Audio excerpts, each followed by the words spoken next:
everyone, I am Rekha Mehta and you are watching Physics Online Education. Students, in this video we are going to understand the topics of classical mechanics and theory of relativity, and these topics are mechanics of a system of particles, conservation theorem for linear momentum and conservation theorem for total angular momentum of system of particles. ये conservation theorem हम system of particles के लिए करेंगे। So let's begin with mechanics of a system of particles. Mechanics of a system of particle के अंदर हम क्या करके चलते हैं, हम कंसीडर करके चलते हैं कि उसके अंदर n पार्टिकल्स हैं। ठीक है, इससे पहले हमने सिंगल पार्टिकल के लिए मैकेनिक्स ऑफ अ पार्टिकल के लिए किया था। हम mechanics of a system of particles के लिए लेके चल रहे हैं। ठीक है, ये हमारे पास एक सिस्टम है जिसके अंदर ये मैंने ith पार्टिकल का पोजीशन वेक्टर लिया है, ये मैंने jth पार्टिकल का पोजीशन वेक्टर लिया है। ये मेरे पास एक सिस्टम है जिसमें बहुत से पार्टिकल्स हैं। ये ith पार्टिकल ले लिया मैंने, ये jth पार्टिकल, और इसका पोजीशन वेक्टर ले लिया मैंने ri, और इसका पोजीशन वेक्टर ले लिया rg। ठीक, अब क्या है इसके अंदर कि हम अगर इक्वेशन ऑफ मोशन लिखते हैं, जैसे हमने पिछले केस में लिया था, तो इक्वेशन ऑफ मोशन मैं सिर्फ एक बार ith पार्टिकल के लिए लिख रही हूँ कि ith पार्टिकल के लिए इक्वेशन ऑफ मोशन क्या होगी। अगर हम पिछले केस की बात करें तो पिछले केस में हमने क्या लिखा था, dp/dt is equal to f, यही लिखा था। और f क्या था, f is the total force acting on a particle, या नेट फोर्स हमने लिया था। ठीक है, अब इसके अंदर क्या है, इसके अंदर जो टोटल फोर्स होगी पार्टिकल्स के ऊपर लगेगी वो दो तरह की होगी। एक तो एक्सटर्नल फोर्स जो बाहर से लगेगी, ठीक है, पार्टिकल्स के ऊपर से, पार्टिकल के ऊपर जो बाहर से फोर्स लगेगी that is called the external force. और दूसरी फोर्स कैसे लगेगी, पार्टिकल की वजह से, जैसे jth पार्टिकल ith पार्टिकल पे लगा है या ith पार्टिकल jth पार्टिकल पे। ये मैं दो की बात कर रही हूँ, n पार्टिकल्स हैं तो n पार्टिकल्स ith की अगर बात करूँ तो ith पे फोर्स लगाएंगे, एक दूसरे के ऊपर जो पार्टिकल फोर्स लगाएंगे that is called the internal force. तो जब हम इसके लिए इक्वेशन ऑफ मोशन लिखेंगे तो हमारी फोर्सेस दो तरह की होगी। अब मैं सिर्फ यहाँ पर इक्वेशन ऑफ मोशन लिख रही हूँ for ith particle. ith particle के लिए मेरे पास इक्वेशन ऑफ मोशन क्या होगी, pi डॉट लिख सकती हूँ मैं, pi डॉट या फिर dpi/dt, एक ही चीज़ है। तो pi डॉट मेरे पास क्या होगा, FIE plus summation j is equal to 1 to n FJI। यहाँ पर हर एक टर्म का मतलब मैं बताती हूँ। पी डॉट का मतलब क्या है, dpi/dt, जो मैंने अभी पिछले केस में भी लिखा था। अगर सिस्टम ऑफ पार्टिकल कंसीडर ना करके अगर एक सिंगल पार्टिकल लें तो dpi/dt हमने f लिखा था। ठीक है, और यहाँ पर मैं सिर्फ ith पार्टिकल के अगर ऊपर लिखूँ कि फोर्स क्या लग रही है, तो क्या लग रही है, pi dot is equal to FIE plus summation j is equal to 1 to n FJI। ये तो हमारे पास क्या हो गया, मोमेंटम हो गया ith पार्टिकल पे। ये मेरे पास क्या है, ith पार्टिकल पे बाहर से जो फोर्स लग रही है दैट इज कॉल्ड FIE। ई का मतलब एक्सटर्नल फोर्स है, ये एक्सटर्नल फोर्स जो ith पार्टिकल पे लग रही है। ठीक है, यहाँ पर मैं बार बार कह रही हूँ, सिर्फ मैं ith पार्टिकल के लिए अभी लिख रही हूँ। तो ith पार्टिकल पे जो एक्सटर्नल फोर्स, बाहर से जो फोर्स इस पार्टिकल पे लग रही है that is called, that is FIE। इस फोर्स को मैंने इस तरह से डिनोट किया। ठीक है, उसके बाद summation j is equal to 1 to n FJI, ये इंटरनल फोर्स है। ठीक है, इसका मतलब क्या है, force on ith particle due to jth particle. ith particle पे जो फोर्स लग रही है किसकी वजह से, ith पार्टिकल पे फोर्स लग रही है jth पार्टिकल की वजह से। ठीक है, तो force on ith particle due to jth particle. ये अब इसका समेशन क्यों लिया है मैंने, देखो मैंने कहा कि इसके अंदर मान लो हम क्या कंसीडर करके चल रहे थे, वैसे तो n पार्टिकल, मान लो इस सिस्टम के अंदर 4 पार्टिकल्स हैं। ठीक, FJI लिखा है मैंने, j की वैल्यू मैंने, मान लो मैंने j की वैल्यू, एक बार मैं j लिख रही हूँ, i की वैल्यू मैंने 1 रखी। ठीक, j की वैल्यू को अगर मैं वेरी करूँ तो F21 F31 F41 F51, ये होगी, ठीक है। मतलब हमारे पास, मैं अगर जे की वैल्यू को क्या कर रही हूँ, वेरी कर रही हूँ, मतलब जे मेरे पास 2 भी हो सकता है, 3 भी हो सकता है, 4 भी हो सकता है, 5 भी हो सकता है, और आई मैंने क्या लिया 1, तो फर्स्ट पार्टिकल पे सेकंड पार्टिकल फोर्स लगाएगा, थर्ड पार्टिकल फोर्स लगाएगा, फोर्थ पार्टिकल, फिफ्थ पार्टिकल। ये इंटरनल फोर्सेस का सम मैंने यहाँ लिखा है, यही लिखा ना, J is equal summation J is equal to 1 to n। Total particle कितने हैं, n, ये तो मैंने वैसे कंसीडर किए ना, टोटल पार्टिकल कितने हैं n, और summation J is equal to 1 to n F G I लिखा। 4 पार्टिकल लेते हैं तो चलो ये वाली टर्म हम एक बार छोड़ भी देते हैं, और F1 ये फोर्स भी आएगी जे अगर हम 1 लेते हैं, लेकिन ये हम लेंगे नहीं, ये आगे मैं रीज़न बताऊंगी क्यों नहीं ली, ठीक। तो यहाँ पे हर एक टर्म का मतलब समझ में आ गया। पी आई डॉट हमारे पास क्या है, change in momentum on ith particle, ये एक्सटर्नल फोर्स है ith पार्टिकल के ऊपर, और ये ith पार्टिकल पे जो हमारे पास ith पार्टिकल पे बाकी सारे पार्टिकल फोर्सेस लगा रहे हैं, उसको मैंने इस तरह से लिखा है, ठीक। अगर अब मैं पूरे सिस्टम की बात करूं, पूरे सिस्टम की अगर इक्वेशन ऑफ मोशन लिखूं, तो हम क्या करेंगे, समेशन अप्लाई करेंगे इस इक्वेशन के ऊपर, ठीक है। Summation I is equal to 1 to n, summation apply किया, P I dot is equal to summation I is equal to 1 to n F I E plus, अब यहाँ पर समेशन है, ठीक है। इस समेशन की जगह पर या तो आई कॉमा जे, मैं बताती हूँ, इसको एक्सप्लेन करती हूँ, and I not equal to J है एन एफ जे आई, ठीक है। अब ये क्या है मेरे पास, ये समेशन जब मैंने यहाँ पे I is equal to 1 to n पूरी इक्वेशन के अंदर अप्लाई किया है, ठीक है। तो अगर मैं यहाँ पर इस तरह से लिखती,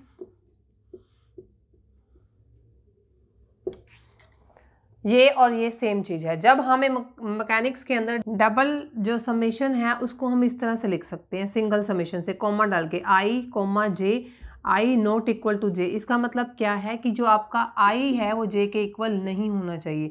क्यों नहीं होना चाहिए, क्योंकि जो ith पार्टिकल है वो अपने ऊपर फोर्स नहीं लगाएगा, ठीक है। जो मैंने कहा कि F11 हम नहीं करेंगे, क्योंकि इसका मतलब क्या है, फर्स्ट पार्टिकल के ऊपर फोर्स है ड्यू टू फर्स्ट पार्टिकल, वो तो होगा ही नहीं, ठीक है। तो ये हम ये कंडीशन लेके चलते हैं, आई नॉट इक्वल टू जे, ये हमें लिखना पड़ेगा, आई नॉट इक्वल टू जे, और आई कोमा जे कहाँ तक है पार्टिकल, एन तक। किसी बुक में ये एन तक नहीं भी लिखा हो वो अंडरस्टूड है, वैसे एन सिस्टम के अंदर एन पार्टिकल्स लेके चलने तो आप मेंशन करोगे, ठीक। अब इसका मतलब समझ में आ गया। डबल समेशन का मतलब क्या है, डबल समेशन को हम कोमा डाल के लिख सकते हैं, आई कोमा जे, क्लियर।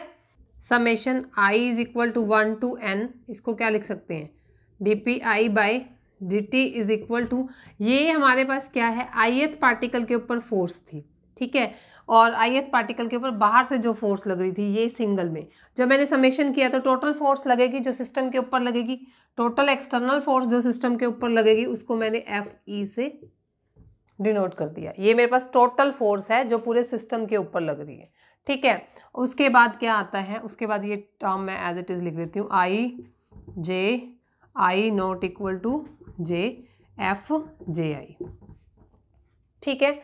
अब यहाँ पर एक चीज़ आपने ध्यान रखनी है कि मैं यहाँ पर ये अज्यूम करके चलती हूँ कि जो मेरे पास ये इंटरनल फोर्सेस हैं ये ओबे करती हैं न्यूटन्स के थर्ड लॉ को, और न्यूटन्स का थर्ड लॉ क्या कहता है, ये मैं अज्यूम करके चली क्योंकि सारी फोर्सेस न्यूटन्स के थर्ड लॉ को ओबे नहीं करती। तो let us assume that the internal forces obeys the Newton's third law, और न्यूटन्स थर्ड लॉ क्या होता है, action and reaction are equal and opposite. तो यहाँ पर मेरे पास क्या होगा, जो एफ जे आई है वो किसके इक्वल हो जाएगा, माइनस ऑफ एफ आई जी होगा, ठीक है। तो अभी मैंने बोला था जैसे हमारे पास सिस्टम के अंदर 4 पार्टिकल हैं, ठीक। मैं ith पार्टिकल की अगर बात करूँ तो मेरे पास ith पार्टिकल क्या है, 2 है, ठीक है। मैं j की वैल्यू चेंज करी हूँ तो F22 तो हम लेंगे नहीं, क्या लेंगे 32 F42, 4 पार्टिकल लिए। अब मेरे पास क्या है कि जो I है मैंने वो क्या ले लिया, 1 ले लिया, ठीक है। ये होगा I1 है तो 3 1 होगा, 4 1 होगा, ठीक। अब मैंने I क्या ले लिया 1 2, अब 3 ले लूँ, अगर I की वैल्यू चेंज कर रही हूँ मैं पीछे वाली, ठीक है, पहले 2 लिया, फिर 1 लिया, फिर 3 ले रही हूँ।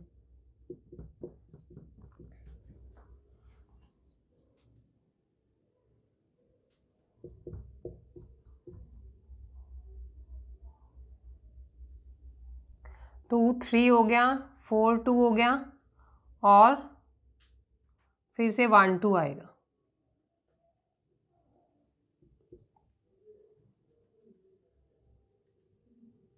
थ्री लिया ना,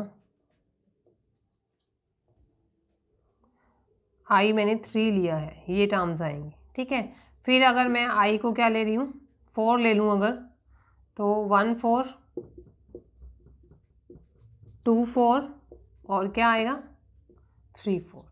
ठीक है, इस तरह से मेरे पास 12 टर्म्स आई हैं। तो अगर हमने ये मान लिया कि इंटरनल फोर्सेस जो हैं वो न्यूटन्स के थर्ड लॉ को ओबे करती हैं, तो यहाँ पर F J I is equal to minus F I J होगा, तो F12 is equal to minus of F21 होगा, ये टर्म कैंसिल, 3 2 है तो 2 3 वाली टर्म कैंसिल, 4 2 है तो 2 4 वाली, 3 1 है तो 1 3 वाली, 4 1 है तो 1 4 वाली, ये सारी टर्म्स आपस में क्या हो जाएंगी, कैंसिल हो जाएंगी। तो मेरे पास ये जो टर्म है, ये टर्म किसके इक्वल हो जाएगी, 0 के इक्वल हो जाएगी। तो क्या आएगा मेरे पास, I is equal to 1 to n dpi/dt। ये मैंने सिर्फ 4 पार्टिकल्स के लिए मानना है, ऐसे ही हम n पार्टिकल्स की बात करें तो सारी की सारी जो इंटरनल फोर्सेस हैं पेयर में होंगी तो वो कैंसिल आउट हो जाएंगी। तो मेरे पास dpi/dt किसके इक्वल आ गया, Fe के इक्वल आ गया। ये E क्या है, Fe एक्सटर्नल फोर्स है। ठीक है, इसको हम क्या लिख सकते हैं, summation I is equal to 1 to n d/dt, इसको ऐसे ही लिखो। Pi को क्या लिख सकते हैं, Mi Vi is equal to Fe। ठीक है, Mi बाहर ले लो, I is equal to 1 to n d/dt, Vi को क्या लिख सकते हैं, dRi/dt is equal to Fe। तो ये क्या लिख सकते हैं, Mi summation I is equal to 1 to n d square Ri/dt square is equal to Fe। इसको हम इस तरह से भी लिख सकते हैं, d square by dt square summation I is equal to 1 to n MIRIFE। This is the equation of motion for system of particle. This is all about the mechanics of a system of particles. Next topic is conservation theorem for linear momentum of a system of particle. According to this theorem, इस theorem की statement क्या है कि if total external forces acting on a system of particle is 0, then the total linear momentum of a system of particle is constant और conserve. ठीक है, तो हमने अभी न्यूटन्स की सेकेंड इक्वेशन ऑफ मोशन की थी, उसके अकॉर्डिंग क्या था, Pi डॉट आई क्या था, 1 to n is equal to Fe क्या है, टोटल एक्सटर्नल फोर्स है सिस्टम के ऊपर, और ये क्या है हमारे पास, टोटल लीनियर मोमेंटम है, rate of change of linear momentum. इसको हम क्या लिख सकते हैं, d/dt of I is equal to 1 to n Pi लिख सकते हैं। ठीक है, इज इक्वल टू क्या है, Fe। अब जो ये summation I is equal to 1 to n Pi है, इसको अगर मैं P के इक्वल लिख दूं और P क्या ले लूं, total linear momentum of system of particle.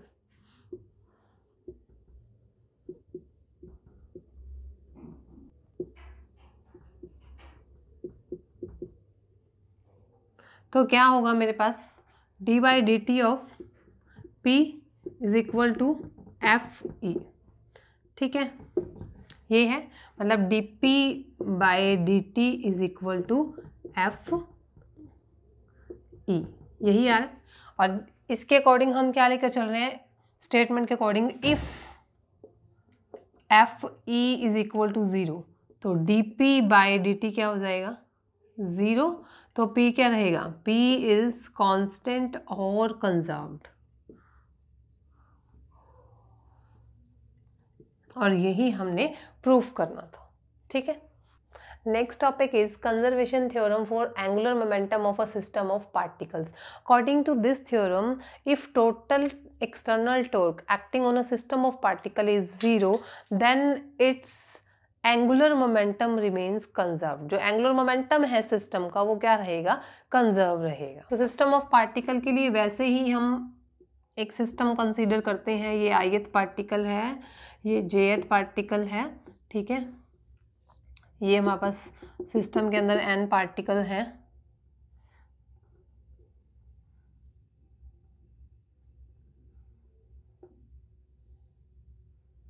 ये RI होगा पोजीशन वेक्टर, ये jth पार्टिकल है तो ये RJ होगा, ठीक। तो अगर हम सिस्टम ऑफ पार्टिकल के लिए एंगुलर मोमेंटम लिखते हैं तो एंगुलर मोमेंटम क्या होता है, एंगुलर मोमेंटम होता है summation Li is equal to summation Ri cross Pi। ये मैंने किसके लिए लिखा है, सिस्टम ऑफ पार्टिकल के लिए एंगुलर मोमेंटम लिखा है, ठीक है। ये हम पीछे भी कर चुके हैं जब हमने सिंगल पार्टिकल के लिए लिया था, उसके लिए Li is equal to Ri cross Pi था, या L is equal to R cross P था। तो एक सिंगल पार्टिकल के लिए लिखें तो Li is equal to RI cross Pi होगा, समेशन ले लिया तो पूरे सिस्टम के लिए होगा। तो मैं summation I is equal to 1 to n ले रही हूँ, n पार्टिकल लेके चलते हैं। Summation I is equal to 1 और Li को मैं क्या ले लूँ, अगर L ले लूँ, L क्या है, टोटल एंगुलर मोमेंटम, क्लियर, ठीक है। तो मेरे पास L क्या आ जाएगा, L मेरे पास आएगा I is equal to 1 to n RI cross Pi। अब मैं इस इक्वेशन 1 डाल दिया मैंने, अब मैं इक्वेशन 1 को डिफ्रेंशिएट कर रही हूँ, differentiating equation 1 with respect to t, या विद रिस्पेक्ट टू t कर दो, ठीक है। तो क्या आएगा, dl by D T is equal to d by D t of summation I is equal to 1 to n RI cross Pi, ठीक है। ये क्या है, क्रॉस प्रोडक्ट है, और मैंने ये कहा था कि जो क्रॉस प्रोडक्ट है उसका ऑर्डर हम एज इट इज़ रखते हैं।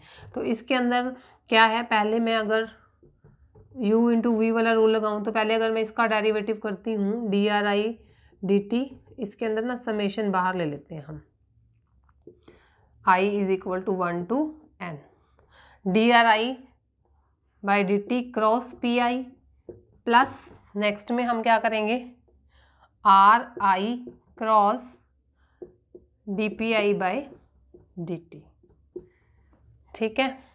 अब जो ये टर्म है I is equal to 1 to n summation हम बाहर ले रहे हैं, DRI बाई डी टी क्या होगा, VI, और PI को हम क्या लिख सकते हैं, MI VI plus RI cross DPi by D T, ये होगा।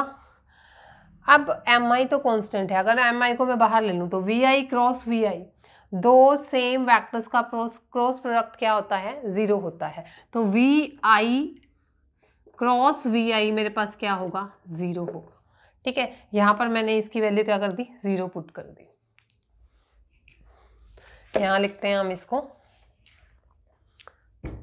इक्वेशन किसके इक्वल आ रही थी, DL by D T is equal to, ये टर्म 0 हो गई, समेशन बाहर ही था, I is equal to 1 to n, अंदर क्या आएगा, RI cross DPi by D t, इसको इक्वेशन नंबर 2 ले लो। अब हम क्या करते हैं, अब हम इक्वेशन ऑफ मोशन लिखते हैं, ठीक है। Equation of motion for system of a particle, for system of particle कैसे लिखेंगे, जो भी हमने पीछे लिखी थी, क्या थी वो, summation DPi by D t I is equal to 1 to n is equal to FE, यहाँ समेशन ही था, टोटल एक्सटर्नल फोर्स ले ली थी हमने, plus summation I J I not equal to J FJI, ये हमने लिखी थी, ठीक है। अब इस इक्वेशन को मैं अगर क्रॉस प्रोडक्ट कर दूं, ठीक है, क्रॉस प्रोडक्ट विद R लूँ तो क्या होगा मेरे पास, I is equal to 1 to n RI से ले रही हूँ मैं, R I cross D P I by D T is equal to, ये क्या बनेगा, R I cross F E, ठीक है, ये टोटल ही लिया है हमने, प्लस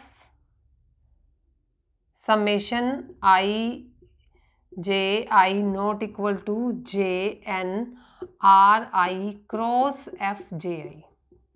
ठीक है, आई होप यहाँ तक किसी को कोई प्रॉब्लम नहीं है। अब are I cross D P I by D T equation number 2 से किसके इक्वल है, D L by D T के इक्वल है, वही सेम चीज़ है। तो इसको मैं क्या लिख सकती हूँ, D L by D T. और R I cross F I, अगर आप देखो तो टाउ किसके इक्वल होता है, आर क्रॉस एफ के इक्वल होता है। ठीक है, हमने यहाँ पर ये टोटल क्या लिया है, टोटल एक्सटर्नल फोर्स लिया था एफ ई, यही लिया था ना, टोटल एक्सटर्नल फोर्स को मैंने एफ ई से लिख दिया था, समेशन था ये। तो आर अगर समेशन था तो ये टोटल आर आई भी समेशन में ही था। ठीक है, या आप इसको इस तरह से लिख लो, अगर मैं इसको एफ आई ई लिख दूँ, ठीक है, और यहाँ पर भी फिर समेशन आ जाएगा, I is equal to 1 to n F I E. ठीक है, तो एफ आई ई क्या था, टोटल एक्सटर्नल फोर्स हो गई ये, और R I cross F I E मेरे पास किसके इक्वल होगा, टाउ ई के इक्वल होगा। ये टाउ ई यहाँ पर क्या होगा, total external force, sorry total external torque, क्योंकि ये मेरे पास टोटल फोर्स थी जो सिस्टम के ऊपर लग रही है। ठीक है, उसका क्रॉस प्रोडक्ट किया है मैंने। तो चाहे आप एफ ई लिख कर क्रॉस आर आई कर देते तो भी एक ही बात थी। तो ये टोटल एक्सटर्नल टॉर्क है मेरे पास, मतलब टर्म्स को आपने समझना है। अगर एफ आई ई का समेशन ले रही हूँ तो भी टोटल फोर्स आ रही है पार्टिकल के ऊपर, और अगर एफ ई ले रही हूँ तो भी टोटल फोर्स है सिस्टम ऑफ पार्टिकल्स के ऊपर। तो ये टोटल एक्सटर्नल टॉर्क आ गया, plus summation I J I not equal to J N R I cross F जे आई। ठीक है, अब इस टर्म को हमने समझना है, ये टर्म क्या है। ये वैसे मैं एक एग्जाम्पल ले रही हूँ समझाने के लिए। ठीक है, ये आपको नोट नहीं करना, सिर्फ समझना है आपने। मैं कोई भी दो क्वांटिटीज़ लेकर चलती हूँ। ठीक है, मान लो मैंने वाई जेड लिया समेशन में, वाई आई लिया, जेड जे लिया।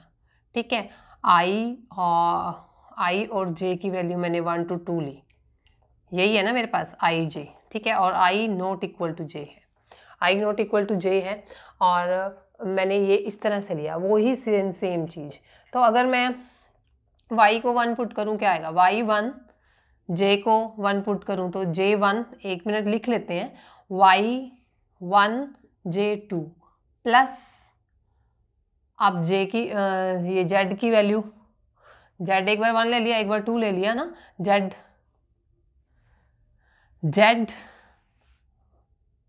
अब y को 2 ले लो, y2 z1 plus y2 z2, यही होगा। मैंने कहा कि i नॉट इक्वल टू जे होना चाहिए।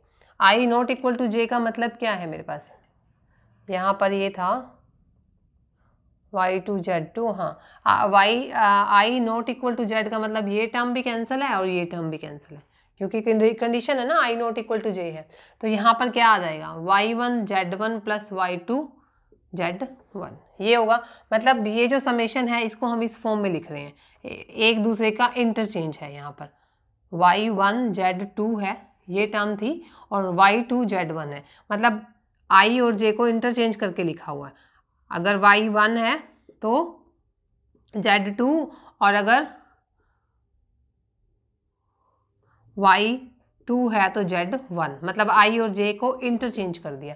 ऐसे ही हम इसको लिख सकते हैं i और j को इंटरचेंज करके। कैसे, देखो ये टर्म तो एज इट इज ही आएगी, D L by D T is equal to tau E plus summation I J I not equal to J N, इसको कैसे लिखेंगे, R I cross F J I plus R J cross F I J, लिख सकते हैं या नहीं in term से।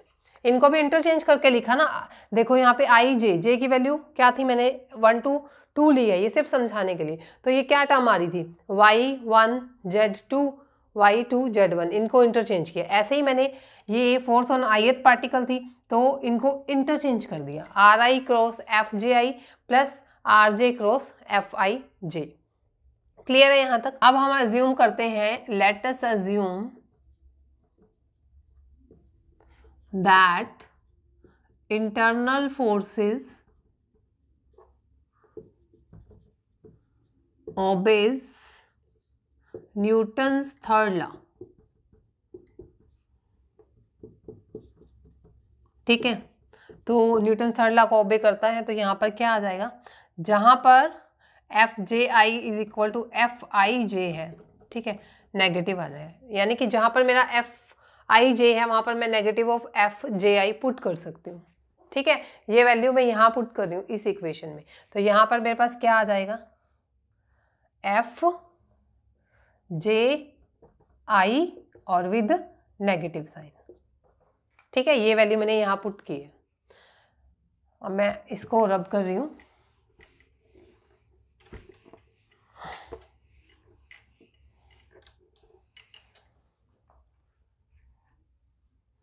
आप देखो is equal to tau E plus summation I is equal to i, double summation था ये, आई कोमा जे का मतलब डबल समेशन है, J not equal to I या I not equal to J is up to N. यहाँ पर क्या आ जाएगा, R I minus are J cross, ये ऊपर का 0 पॉइंट है, ये ऊपर हो लिया था ना, ये है क्रॉस एफ जे आई। यहाँ तक किसी को कोई प्रॉब्लम? देखो R I minus are J cross F J I लिख सकते हैं हम।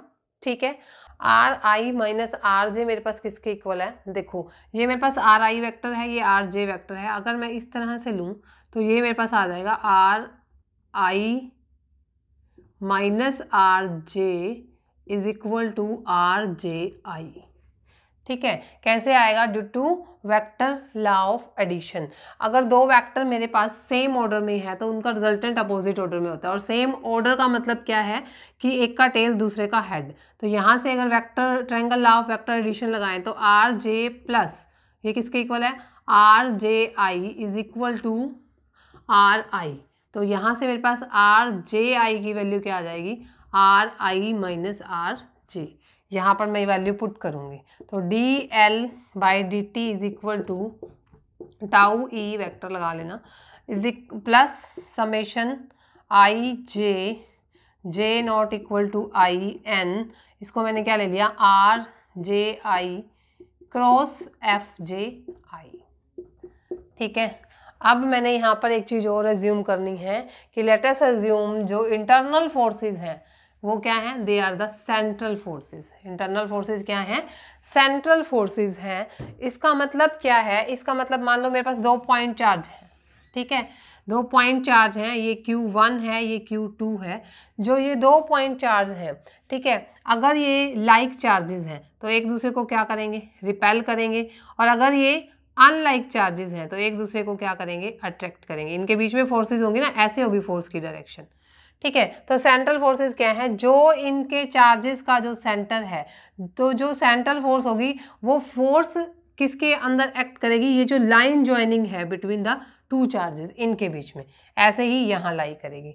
तो यहाँ पर जो ये फोर्स होगी ये या तो मेरे पास ऐसे लाई करेगी या इधर लाई करेगी, या इधर को या इधर को। तो जो मेरे पास ये फोर्स है ये या तो पैरेलल होगी या एंटी पैरेलल होगी, या तो मेरे पास थीटा क्या होगा 0 या थीटा 180। तो इन दोनों ही केसेस में क्रॉस प्रोडक्ट क्या होगा 0, क्योंकि एफ जे आई की डायरेक्शन या तो पैरेलल होगी या एंटी पैरेलल। पैरेलल होगी तो थीटा 0, एंटी पैरेलल होगी तो थीटा 120। तो क्रॉस प्रोडक्ट 0, तो ये वैल्यू क्या हो गई 0। तो मेरे पास D L by D T क्या आ गया, टाउ ई।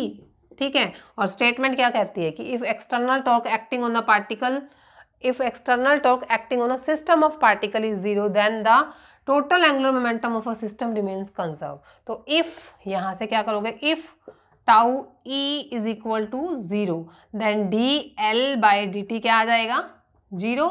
तो l क्या रहेगा, constant और conserved, और यही हमने प्रूफ करना था। ठीक है। तो students, this is all about the conservation theorem for angular momentum of a system of particle. I hope आपको ये टॉपिक अच्छे से क्लियर हो गए होंगे। In our next lecture we will discussed about the conservation theorem of the energy for a system of particles. Thank you.